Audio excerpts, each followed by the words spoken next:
So this is Jandels the cat. How you doing, buddy? I once owned a cafe and I wanted to rename the name of it from Snickerdoodle's Cafe to Jandels Cafe. Instead, I moved to this place and the resident cat is named Jandels.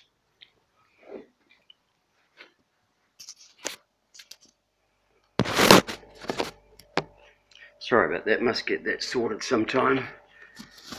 Proper camera would do, wouldn't it? So look at these things, aren't they ridiculous? They make me feel like and look like a fake. But they went missing for 2 months. And they went missing because I was wearing them at my favourite South Taranaki secret surf spot, which you have to walk across paddocks for 10 to 15 minutes to get to. Got changed out of the howling gale beside a box thorn hedge, put these down on a sheet of corrugated iron, forgot about them, couldn't find them.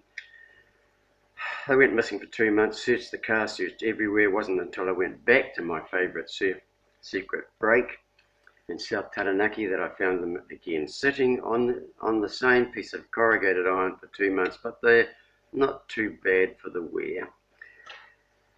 So this is a bit of a story about carrying on with the fake thing when I had to basically fake it and go a very long way to see quite a spectacular miracle. I'll just make sure that you're all sitting straight. You are. There you go. Make sure that I don't go over time. Not going to go over time. So I was once part of a Bethel mission team, and we'd done a session up in the far north. We were staying at the Ahipara Marae at the bottom of 90 Mile Beach in the far north. And this particular day we had to go and do our thing at the local Anglican church in Kaitaia. So a big, athletic, powerfully built Māori musician dude and I travelled in my car into Kaitaia from the marae.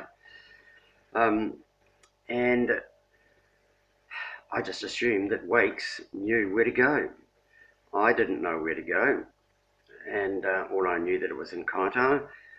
Said to Wakes, hey, where is the Anglican church in Kaitaia? He didn't know. Couldn't get hold of anybody on cell phones, so we just thought, oh well, just to wing it, to muck around trying to find directions, ask somebody when we get in there. Almost into Kaitaia, and suddenly the penny dropped. I realised that a very long time previously, a very, very long time ago, I had once been, in a previous life, an insurance assessor.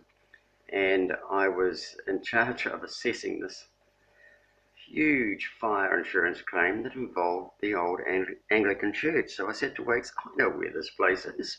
I've been there. So eventually we drove through Kaitaia up the hill to the Anglican church, which, if anybody knows, is perched up on top of a hill, sort of southeast suburbs of Kaitaia. And there it was, a brand spanking modern new Anglican church, which, well, wasn't brand spanking new, but it had replaced the old one that had burnt down. So in we rocked. The whole team gathered. That was the first part of the surprise of seeing this place again. It was a pretty special feeling. Whereas it had once just been a black hole in the ground, now was this beautiful modern Anglican church. Rocked up there, the Bethel team assembled at the front of the church. I was in the mode of prejudging this place. I thought, well, this is just going to be it. And I'm sorry to all Anglicans.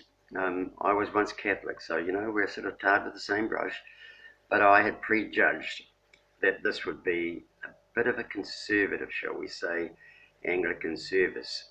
So, I wasn't even sure why we were going to this particular church, really. Nobody had given us the memo. So we all sat at the front of the church, and the Anglican minister then proceeded to introduce us and then do his opening talk to the front of the church in tongue. So if you're not a Christian, you don't understand what this means, it might seem a little bit weird, hang in. you'll enjoy the story. But basically, tongue being a gift from the Holy Spirit, it's in the Bible. Book of Acts makes a big deal of it, of where Christians speak in a foreign language. It was this conservative, I thought, Anglican minister rattling off his introduction to the church in tongue. Afterwards, somebody in the church body then interpreted it. So that was the start, and made me realise that this was not going to be a normal Anglican service.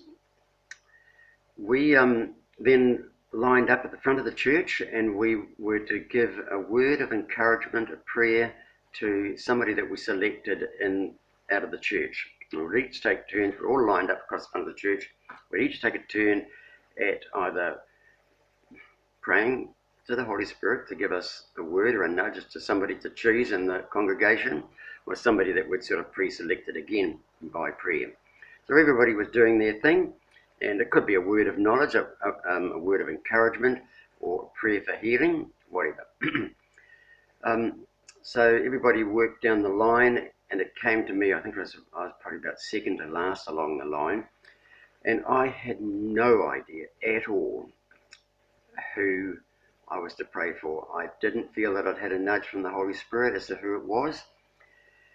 So I thought, well, basically, I'm just going to fake it. We had been told by our church leaders, Matt in particular, that if this happened, if we didn't have any prompting from the Holy Spirit that we felt like, then we could basically fake it, because out of intuition, it could still be from the Holy Spirit. And that's where I was at. So I thought, well, I'm just going to say that there's somebody here with a back problem. Pretty common thing to have. This was just basically a weasel's way out of the whole thing for me, was to say that somebody had a very common disability with their spine. And I thought that would let me off the hook. Whereupon Matt, who's sort of standing just a little bit over from me, turns around and hisses at me, which part of his back, or her back, it was, whatever. And I thought, oh, you beggar. So I said, okay, it's the lower left back. As soon as I said that, a woman's hand shot up in the middle of the congregation. Matt then said, so I just basically, can't remember if I did a prayer then, but anyway, Matt said, the leader said, okay, when this is, after the last person had given their prayer of encouragement, we were asked to go to the person that we'd selected and pray for them in person, I think was how it worked. It's a while back now. Which is what I did. Went over to the woman sitting beside her husband, whereupon he told me that he had had a miracle about a year earlier, pretty significant one. Can't remember the details, but and so here he was with his wife about a year later. So I prayed for this woman, and I said to her, how's the pain on a scale of 1 to 10? And she said that it had been 10. And I said, well, how is it now? She said, it's gone. I asked her to tell me about it, what she'd had. It was a spinal problem of some form. Can't recall the full details, but except that it was something that related to when she was an infant or from birth, something like that. And I would say this woman was in about her 50s, and she said that she'd had this basically 10 out of 10 pain in her back for most of her life, 50 odd years, and now it was gone. So there you go. Don't beat up on yourself if you're feeling like you're doubting or you're a fake. You never know how the Holy Spirit is going to work with you to deal with that. Hope you enjoyed that.